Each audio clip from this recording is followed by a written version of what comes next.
안녕하세요. 주의 백성의 강건함을 위하여 매일 밥 짓는 목사 김태양입니다. 말씀으로 밥을 지어 여러분 앞으로 가지고 갑니다.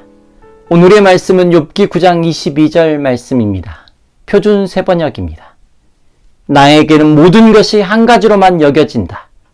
그러므로 나는 그분께서는 흠이 없는 사람이나 악한 사람이나 다 한 가지로 심판하신다 하고 말할 수밖에 없다.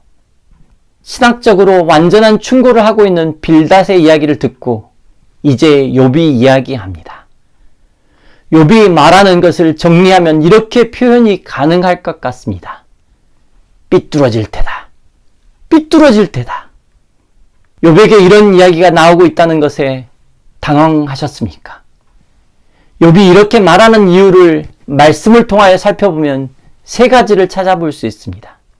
첫 번째는 하나님이 안 보인다입니다. 이 시간에 하나님이 보이지 않는다라고 말하고 있습니다. 11절 말씀입니다. 하나님이 내 곁에 지나신다 해도 볼 수 없으며 내 앞으로 걸으신다 해도 알 수 없다. 물론 욥은 하나님의 엄청난 힘을 알고 있습니다. 하나님이 질문을 하시면 그 어떤 사람도 한마디도 답변할 수 없다는 것을 욥은 알고 있었습니다. 그래서 3절에 사람이 하나님과 논쟁한다고 해도 그분의 천마디 말씀에 한마디도 대답하지 못할 것이다. 욥은 말합니다. 그리고 하나님을 전능하셔서 우리가 헤아릴 수 없는 기이한 일을 행하시는 분이라고 10절에 소개합니다. 그런 하나님이 욥에게 보이지 않는 것이었습니다. 욥은 자신에게 보이지 않는 하나님으로 인하여 삐뚤어질 테다 말하고 있는 것입니다. 어제는 저희 막내가 저에게 가까이 다가오더니 이야기합니다. 하나님은 내 기도 듣지 않으시나 봐. 두 번째로 욥이 삐뚤어질 테다 말하고 있는 이유는 욥 자신에게 임한 하나님의 진노가 너무 버겁기 때문입니다. 짓누르셨고 상처를 입히셨고 쓰라림의 고통을 안겨주셨는데 이 일로 인하여 숨 돌릴 틈도 없는 상황이라고 욥이 말하는 것입니다. 왜 하나님은 욥에게 이런 고통의 시간을 허락하고 계시는 것일까요? 이제 욥은 자신에게조차도 완전히 무너진 상황입니다.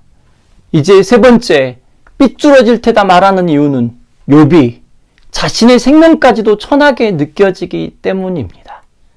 자신이 너무 초라해 보이기 때문입니다.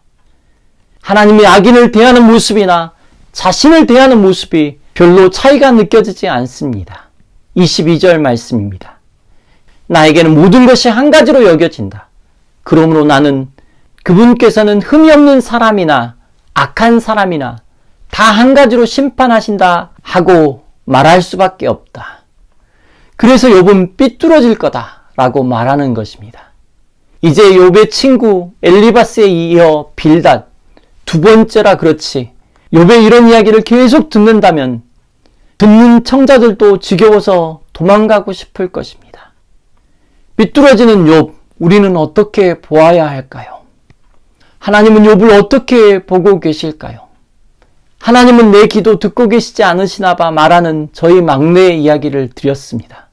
그 아이를 보고 있는 저의 마음과 하나님의 마음은 어떠실까요? 우리의 삐뚤어짐을 용납하시는 하나님, 그리고 결국은 자신을 알려주시는 하나님을 우리는 우리 자신의 삶에서 분명하게 경험하게 될 것입니다. 이 시간 다 함께 기도하겠습니다. 하나님, 저의 마음이 자꾸 삐뚤어지려 합니다. 하나님에 대한 의심 없습니다. 하나님 전지전능하신 하나님이십니다. 저의 문제인 줄을 알겠는데 자꾸 저의 마음이 삐뚤어지려고 합니다.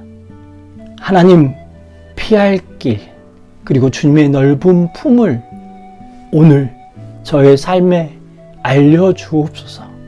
예수님의 거룩하신 이름으로 기도드립니다. 아멘.